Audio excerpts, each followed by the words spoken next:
तो लीजिए ये हमारे मस्त बेसन के लड्डू बनके तैयार हो चुके हैं। सुबह ही सुबह ये जाएंगे बेटी के साथ उसके स्कूल में उनकी टीचर्स के लिए। मैं चाहती हूँ कि मैं छोटे छोटे लड्डू बना लूँ, बट मुझसे बनते ही नहीं है, मुझसे ना बड़े ही लड्डू बनते हैं। मैं कोशिश कर रही थी कि थोड़े से छोटे बना लूँ, बट देखिए कितने आसानी से लड्डू बन रहे हैं ना। चलिए उछाल दूँ। आपको जितने भी चिकनाई यहाँ पे डालनी है आप डाल सकते हैं। अच्छा, तो सबसे पहले तो मैं आपको ये बता देती हूँ, ये लड्डू मैं अपने घर के लिए नहीं बना रही हूँ और ना ही किसी खास रिश्तेदार के लिए बना रही हूँ। राधे राधे मेरी यूट्यूब फैमिली। रात के बज रहे हैं 8:30, 8 बजकर करीब 25 मिनट हो रही है और आज मैं बना रही हूँ बेसन के लड्डू। चलिए, तो सबसे पहले तो मैं आपको ये बता देती हूँ, ये लड्डू मैं अपने घर के लिए नहीं बना रही हूँ और ना ही किसी खास रिश्तेदार के लिए बना रही हूँ। ये लड्डू बन रहे हैं बच्चों की टीचर्स के लिए। एक्चुअली अभी कुछ ही दिन पहले यानी कि 23 दिसंबर के दिन मैंने आपके साथ एक शॉर्ट वीडियो शेयर की थी ना, तो हम गए थे बच्चों के पीटीएम में और लड़की ने क्लास में 2nd डिवीज़न पास किया, मतलब 2nd नंबर है उसका। तो टीचर उससे ना काफ़ी खुश थे, तो वो बोले कि यासिका हमने बोला था अच्छी नंबर आए हैं, डिवीज़न भी ठीक ठाक ही आई है, मतलब 2nd डिवीज़न है तो अच्छी तो आई है ना, तो मिठाई खिलाना। बट तूने खिलाई नहीं और तू रिजल्ट लेके जा रही है। तो तब हम वहाँ पे बोल के आ गए थे टीचर्स को कि कोई बात नहीं, हम मिठाई खिला देंगे। अब बच्चे और हस्बैंड बोले कोई बात नहीं, बाज़ार की मिठाई ले जाके दे देते हैं। अब हम तो खाते नहीं है बाज़ार की मिठाई, मावे की मिठाई तो बिल्कुल नहीं खाते हैं। हाँ, सोन पापड़ी लेके आ जाते हैं तीज त्योहारों पर। बोले एक सोन पापड़ी का ना डब्बा दे देंगे भैया की दुकान से लेके। मैं बोली नहीं जी, जब हम नहीं खाते हैं तो उनको भी क्यों दें, हम बेसन के लड्डू देंगे जो कि बहुत ज़्यादा स्पेशल है, बहुत पसंद आते हैं मेरे घर में सभी को। और बेसन के लड्डू तो मैं बनाती रहती हूँ जब भी मेरा मन करता है, ठीक है ना, क्योंकि इसमें मावे वावे का झंझट तो होता नहीं है, बहुत ही आसानी से बन जाते हैं। अभी मैंने आपको बोला ना 8:30 बजे का टाइम हो रहा है, घर में खाना वाना सब हो चुका है और यासिका यानी मेरी बेटी और मेरे हस्बैंड तो जा रहे हैं घूमने के लिए बाहर, खाना खा के चले जाते हैं ना, और सासू माँ भी।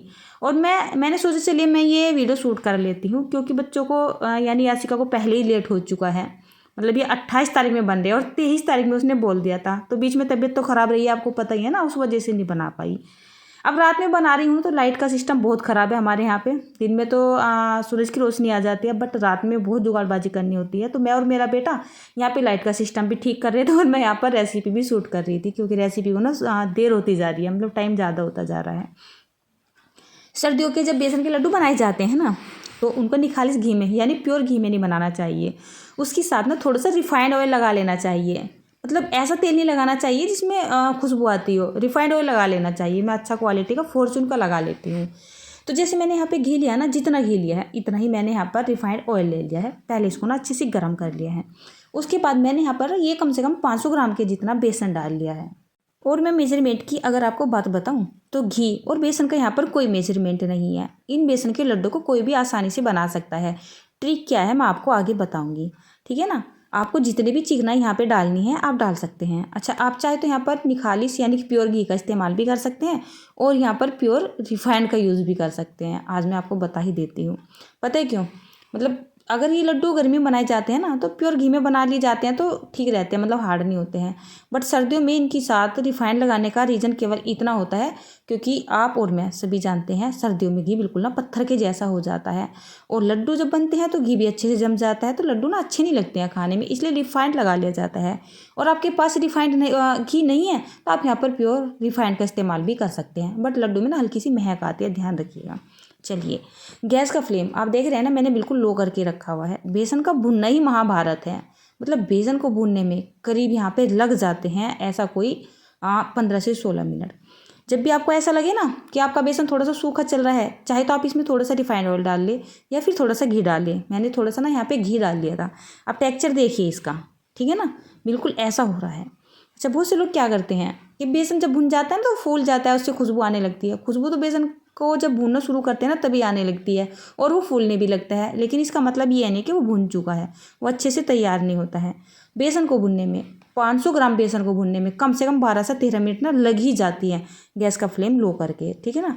तो यहाँ पर जो है ना बेसन ऑलमोस्ट ना भुनने ही लगा है, मतलब एक तो इसका कलर चेंज हो गया है, ऊपर से इसमें हवा सी भर जाती है, कलर तो चेंज हो ही जाता है, खुशबू बहुत अच्छी आती है, पूरे मोहल्ले में फैल जाती है। तो अब ना देखिए ये बिल्कुल तैयार है। इसका कलर भी आपको थोड़ा सा ना डार्क दिखाई दे रहा है, इससे पहले मैंने आपको दिखाया था ना तब बिल्कुल लाइट है था।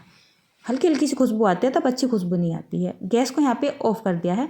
1 मिनट के लिए इस बेसन को और चला लेते हैं, क्योंकि जो कढ़ाई है ना बहुत ज़्यादा गर्म है, नहीं तो बेसन नीचे जल जाएगा। लड्डू में अच्छा कलर भी देना ज़रूरी होता है, तभी खाने में ज़्यादा टेस्टी लगती है। कहना चीज़ें अच्छी लगती है ना देखने में, तो खाने में भी इतना ही मज़ा आता है।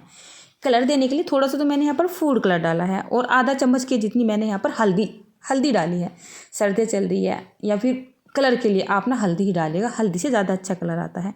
अच्छे से इसको मिक्स कर दिया है। तो जब तक मैंने बेसन भूना है ना, मुझे तो यहाँ पे कम से कम 20 मिनट लग चुके हैं। देखिए बेसन के जब मैं लड्डू बनाती हूँ ना, आँच का बहुत ज़्यादा ध्यान रखती हूँ, ज़्यादा से ज़्यादा ना कम आँच पे करती हूँ। और यहाँ पे ना लगभग में 8:30 नहीं 9 से ऊपर का टाइम हो चुका है, और मेरे हस्बैंड, मेरी बेटी और सासू माँ ना घूम के भी आ चुके हैं। उसके बाद मैंने यहाँ पर ये एक पैन ले लिया है, यानी कि जिसमें मैं चाय बनाती हूँ। उसमें मैंने क्या किया है, इसमें डाल दी है करीब मैंने 500 ग्राम के जितनी चीनी, और 500 ग्राम चीनी में 200 ग्राम के जितना मैंने पानी डाल दिया है, ठीक है ना। और इसकी नाम एक हल्की फुल्की सी चाशनी बना लेते हैं, यानी लड्डू में डालने के लिए। नॉर्मली आपने लड्डू देखे होंगे बुरे से बनाए जाते हैं, लेकिन इस तरीके से लड्डू को बना के देखिए, बहुत टेस्टी लगते हैं खाने में। ये मेरा बेटा ना अपनी लाइटिंग का सिस्टम दिखा रहा है थोड़ा सा, बेचारे ने बहुत मेहनत करके ना यहाँ पर लाइट का इंतजाम किया है। ये मेरे पास एक ना शूटिंग लाइट है, मैंने कभी मंगा ली थी, बट ना बिल्कुल बेकार है, आप कभी भी मत मंगाइएगा। 300-400 रुपये की आई थी, लेकिन वो काम नहीं करती है अच्छे से। आज बेटा बोलने लगा मम्मी थोड़ा सा रोशनी होगी, थोड़ी सी सही, तो उसने यहाँ पर 1-2 लाइट का इंतज़ाम कर दिया है। और यहाँ पर मैं चाशनी देख रही हूँ, तो चाशनी भी जो हमारी अच्छे से बनी चुकी है। चाशनी हमें कैसी बनानी है, एक तो चिपचिपी चाशनी बनती है, और एक बनती है बहुत अच्छे से तार वाली, दोनों के बीच की चाशनी बनानी है। मतलब जमने सी वाली भी हो और चिपचिपी भी ना हो, बिल्कुल तार नहीं खिंचा हुआ होना चाहिए उसमें, उस तरीके की चाशनी बनानी है। तो चाशनी यहाँ पे बनके तैयार हो चुकी है। इसका ना हल्का सा कलर चेंज भी हो रहा है। चलिए अब हम गैस को ऑफ कर देते हैं। मैंने यहाँ पे कढ़ाई रखी थी ना, पहले गैस को ऑफ कर देती हूँ, कभी ऐसा लगे आपको कि गैस ऑन थी। गैस को ऑफ कर देते हैं, और जो ये बेसन है ना, ये भी हल्का सा ठंडा हो रहा है। चाशनी को भी हल्का सा ही ठंडा कर लेते हैं, करीब 1 मिनट के लिए, जब तक इसके झाग से ख़त्म ना हो जाए। और बस इस बेसन के अंदर डाल देते हैं। डालते के साथ ही थोड़ी सी देर के लिए इसकी घुटाई करनी है हमें, यानी बेसन को लड्डू बनाने के लिए तैयार करना है। तो देखिए अब इस स्टेज पे चाहे तो आप इसको थाली प्लेट में डाल के बर्फ़ी भी बना सकते हैं। जैसी आपको दिखाई दे रही है ना, तो ये जमने वाली कंसिस्टेंसी वाली दिखाई दे रही है। अगर किसी प्लेट या ट्रे में डाल दोगे ना, तो बहुत अच्छी बर्फ़ियाँ निकल के आएंगी। बट मुझे तो आज लड्डू ही बनाने हैं। एक बार को तो मेरा मन किया था कि मैं इसको थाली में डाल देती हूँ, क्योंकि ना सर्दी बढ़ चुकी है, यहाँ से सब गायब हो चुके हैं। आप देख रहे होंगे यहाँ पर मैं और मेरा बेटा ही रह चुका है, सब कपड़े में जाके बैठ गए हैं। बहुत ज़्यादा सर्दी हो रही है, और ऊपर से मेरी तबीयत भी बहुत ज़्यादा ख़राब हो रही थी ना, अभी अभी उठी हूँ। फिर बेटा बोला नहीं मम्मी लड्डू बना दो। जब आप लड्डू बना रहे थे, साथ में मेरे हस्बैंड भी बोले कि लड्डू ही बना ले, लड्डू ज़्यादा सही रहते हैं, बर्फ़ी के पीस कम ही होंगे, लड्डू थोड़ा सही रहेंगे। चलिए अभी ये जो मिक्सर है ना काफ़ी गर्म सा है, तो इसको मैंने एक परात में पलट लिया है, और इसकी हमें थोड़ी सी ना रगड़ाई कर देनी है, ठीक है ना। ये कम मीठे वाले लड्डू बन रहे हैं, तेज़ मीठे वाले बनते हैं ना, तो आप इस तरीके की चाशनी मत डालिएगा, सीधा बूरा डाल के लड्डू बना लीजिएगा। लेकिन हमारी तरह अगर आपको कम मीठे वाले लड्डू बनाने हैं, तो इसी मेथड से बनाइएगा, लड्डू बहुत टेस्टी बनते हैं। बहुत ज़्यादा गर्म है, हालांकि मैंने इसको छू भी नहीं पा रही हूँ, सही बात तो यही है मतलब, लेकिन इसको हमें अच्छे से तैयार करना भी ज़रूरी है। तो यहाँ पर मेरा बेटा देख रहा है कि फटाफट से ज़रा ये लड्डू बन जाए और मैं भी खा के देख लूँ, बट इसको खाने के लिए तो मिलेंगे नहीं। मुझे यहाँ पर ये थोड़ा सा सूखा सूखा लग रहा था। देखिए मैंने आपको बोला था ना, लड्डू में घी या रिफाइंड जो भी कुछ आप ले रहे हो ना, उसका कोई मेजरमेंट नहीं है। जब भी आपको ऐसा लगे ना थोड़ी बहुत ज़रूरत है घी की या फिर रिफाइंड की, तो बस गर्म करके डाल लीजिएगा। उसके बाद मैंने यहाँ पर थोड़ा सा ये बूरा डाल दिया, ठीक है ना। और अब हमें क्या करना है, करीब 5 से 6 मिनट के लिए इसकी इस तरीके से ना रगड़ाई कर देनी है। जब हम बेसन के लड्डू बनाते हैं ना और इस तरीके से रगड़ाई कर देते हैं, लड्डू में बहुत अच्छा दाना बनता है और बहुत ही अच्छा टेस्ट भी आता है, यकीन मानिए। मतलब जो हमने यहाँ पे मीठा डाला है और जो हमारा बेसन है और जो हमारे यहाँ पे घी वगैरह डाला है, वो सारा ना आपस में कुछ इस तरीके से मिक्स हो जाता है, यानी मिल जाता है आपस में, कि मतलब एक दूसरे में फ्लेवर आ जाता है। मतलब ऐसा नहीं लगता है कि बेसन सा अलग लग रहा है, मीठा अलग लग रहा है और घी सा अलग लग रहा है, ऐसा कुछ नहीं होता है।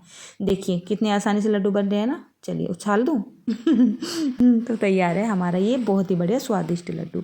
तोड़ के भी साथ के साथ मैं आपको दिखा देती हूँ। देखिए साथ के साथ मैंने आपको तोड़ के दिखाया ना, तो इसमें हलवा सा बन रहा है और ना एक खिला खिला सा हो रहा है। बिल्कुल परफेक्ट लड्डू बन रहे हैं इस तरीके से। तो पता है क्या, मेरे हाथ ना थोड़े से ज़्यादा से बड़े हैं, मैं चाहती हूँ कि मैं छोटे छोटे लड्डू बना लूँ, बट मुझसे बनते ही नहीं है। मुझसे ना बड़े ही लड्डू बनते हैं। मैं कोशिश कर रही थी कि थोड़े से छोटे बना लूँ, बट छोटे नहीं बना पाई, बड़े ही बनते हैं। कोई बात नहीं। ऊपर से बेटी बोली, मम्मी हमारी कुछ टीचर्स ऐसी है जो लंच नहीं लेके आती है, तो उन्हें अच्छा लगेगा, वो पेट भर के खा लेंगी थोड़े से। सारे लड्डू बना के तैयार कर लिए हैं। 2-3 लड्डू बचे हैं, मैंने साइड में रख रखे हैं। मतलब 500 ग्राम बेसन से काफ़ी सारे लड्डू बन के तैयार हो चुके हैं और फोड़ के मैंने आपको दिखा दिया है। तो लीजिए, ये हमारे मस्त बेसन के लड्डू बन के तैयार हो चुके हैं। सुबह ही सुबह ये जाएंगे बेटी के साथ उसके स्कूल में उनकी टीचर्स के लिए। थोड़े बहुत बचेंगे तो मैं घर पे बचा लूँगी, नहीं तो अपने घर के लिए ना बाद में बना लूँगी। और यहाँ पर मेरी बेटी को देखिए, ये सोने के लिए ना नीचे चली गई थी, लेकिन इसका मन नहीं माना, मतलब फिर से ऊपर आ गई है। और अब मेरा बेटा जा चुका है नीचे। और ये काम करते करते पता क्या है, बेसन के लड्डू बनाने में वैसे ज़्यादा टाइम नहीं लगता है, आधा घंटे में आप बना के डब्बे में निकाल दोगे। और जब रेसिपी शूट करनी होती है ना, तो आप यकीन मानिए यहाँ पे 11:30 बजे का टाइम हो रहा है। मतलब सर्दी इतनी बुरी लग रही है, बहुत बुरी तरीके से। तो इधर ये काम ना मैंने बेटे को दे दिया है कि अपने स्कूल के लिए डब्बे में पैक कर लो। और जो मेरे खाने के बर्तन थे ना, अब मैं उनको साफ़ कर रही हूँ। आपको सामने दिखाई दे रही होगी ना विंडो में। तो यहाँ पर ये मेरी बेटी ने दोनों डब्बों में इनको पैक कर दिया है। तो जितने ले जाएगी ले जाएगी, 1-2 घर बचेगा, बच जाएगा। तो चलिए दोस्तों, आज की ये छोटी सी रेसिपी अगर आपको पसंद आई हो तो आप इस रेसिपी को लाइक, कमेंट और शेयर कर सकते हैं। आप मेरे चैनल पे नए हैं तो चैनल को सब्सक्राइब भी जरूर कर सकते हैं।